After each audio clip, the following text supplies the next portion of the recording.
7 Vestigial features of the human body. Vestiges are remnants of evolutionary history, footprints or tracks, as translated from the Latin vestigial. All species possess vestigial features, which range in type from anatomical to physiological to behavioral. More than 100 vestigial anomalies occur in humans. The following list explores 7 of them. 1. Pyramidalis muscle. The pyramidalis muscle is a paired, triangular-shaped muscle that, when present, is located in the lower abdomen between the muscle and muscle sheath of the rectus abdominis.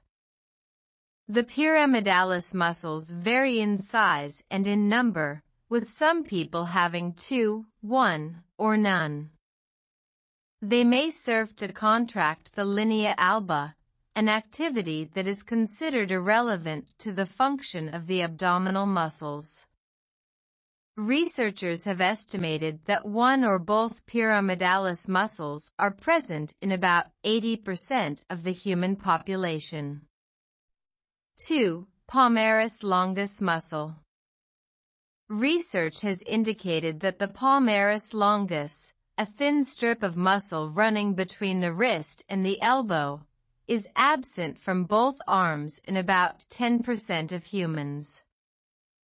The muscle presumably functioned in grip, with some speculation that it was of particular importance for hanging. In modern humans, however, the muscle's absence has no impact on grip strength. Today, the palmaris longus is commonly harvested as a source of tissue for tendon grafting in reconstructive surgery.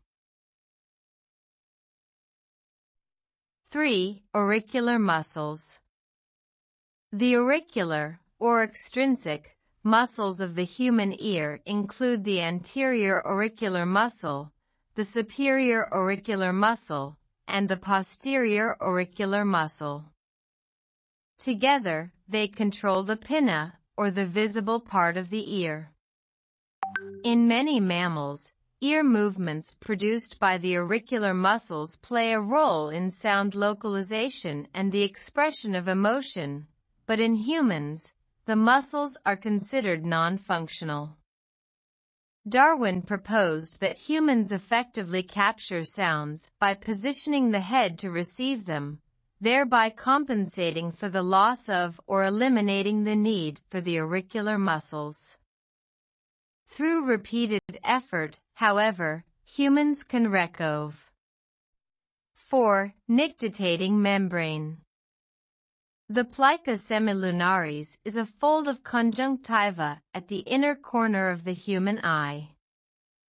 Its likeness to the nictitating membrane, or third eyelid, of other animals led to the idea that it might be the vestige of such a structure, which is still part of the eye in some primates, including gorillas.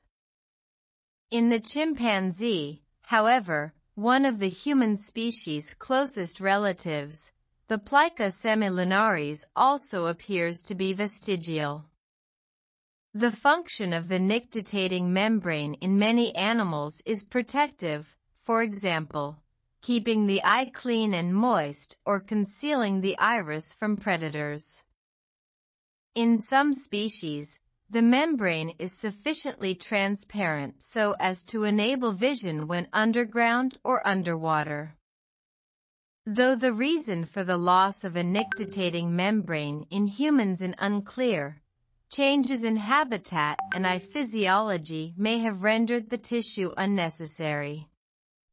5. Wisdom teeth.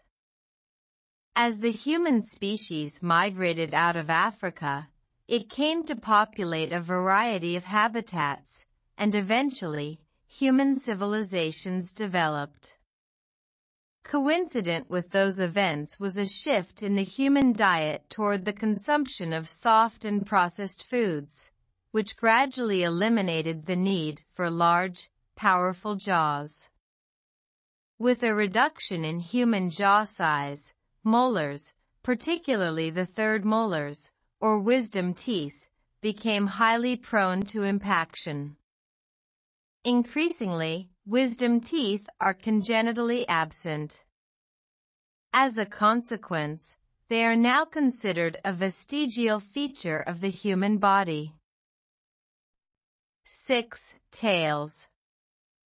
In the 6th week of gestation, the human embryo possesses a tail, complete with several vertebrae.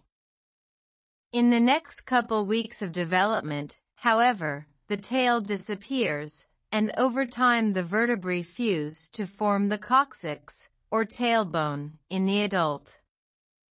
Humans and their ape relatives are distinguished from other groups of primates in part by their taillessness, though it is unclear why apes lost their tails. On rare occasion, a human infant is born with a vestigial tail. In modern medical literature, such tails lack vertebrae and typically are harmless, though some are associated with spina bifida, failure of the vertebrae to completely enclose the spinal cord. Tails in human infants typically are removed through surgery without complication. 7. Palmar grasp reflex. The palmar grasp reflex is a characteristic behavior of human infants, developing as early as 16 weeks gestational age, when the fetus begins to grasp the umbilical cord in the mother's womb. Early research found that human newborns, relying on their grasp reflex, could hold their own weight for at least 10 seconds when hanging by their hands from a horizontal rod. By comparison, monkey infants, which possess a similar involuntary grasping behavior, were able to hang from one hand for more than half an hour. The reflex is essential for monkey infants, enabling them to cling to the mother's body fur. But humans, who evolved out of an arboreal existence and lost the covering of fur over the body, presumably no longer require that powerful grasp. Human infants typically begin to lose the reflex around 3 months of age. Despite its diminished strength and loss in early infancy, some researchers think that the grasp reflex may retain important functions in humans.